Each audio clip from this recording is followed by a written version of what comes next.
بله سلام علیکم، بفرمایید. سلام علیکم و رحمت الله و برکاته. علیکم السلام و رحمت الله و برکاته.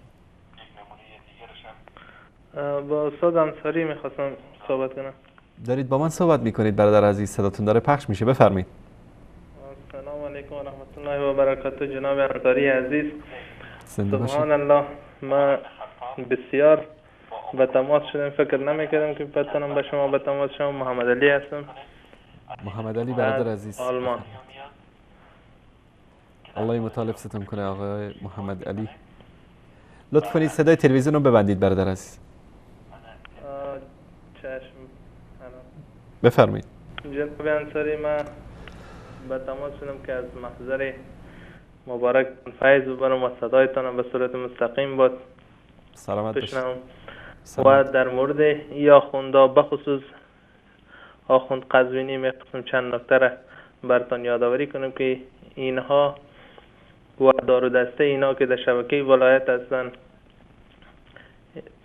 یک باند بسیار بزرگ هستند که اینا با داشتن بسیار پرسنل گفته میدانم که هزاری میخوان که مردم به طرف شرک و بدعت دعوت بدن، ولی الحمدلله با داشتن چنین شبکه هایی که توحیدی هستن، ندای توحید از شبکه های شما بلند میشه انشاءالله که صدای توحید خفه نخواهد شد و تمام دنیا صدای شما را میشنوند.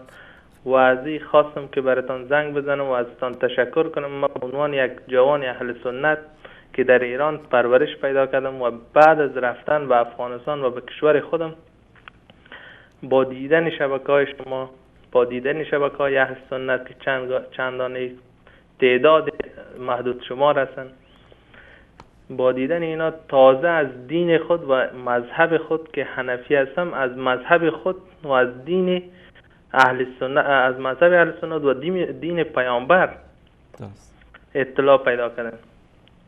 تا به حال ما با بزرگ شدن با چندین سال که من 18 سال در ایران زندگی کردم، هنوز من متوجه نبودم که دین و ایمان چیست.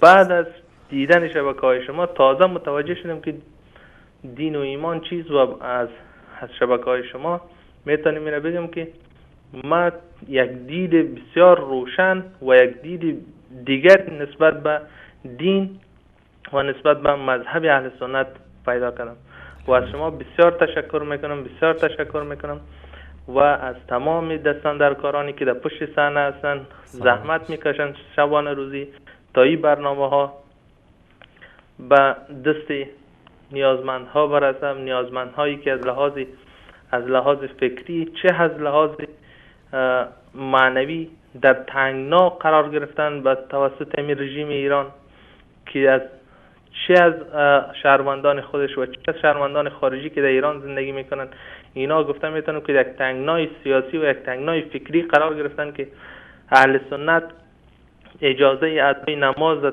مصلاها را ندارن. حتی برای ما اجازه همین داده نشد که ما بریم در روز عید نماز عید خود در اوجا ادا کنیم و به غیر از او ایره گفتم میتونم که اهل سنت چنان به خفقان محکم گرفتن که میخواهند که اهل سنت همین رقم خاموش و در فکر تاریک باشند تا از اساسات دین خود دور باشند و به شرکیات اینا پناه ببرند.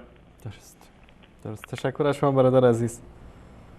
زنده باشین. تشکر میکنم از برنامه خوبتان. سلام علیکم و رحمت الله. علیکم السلام و رحمت الله و برکاته. تشکر از شما و همه برادران عزیزی که بیننده ما هستند.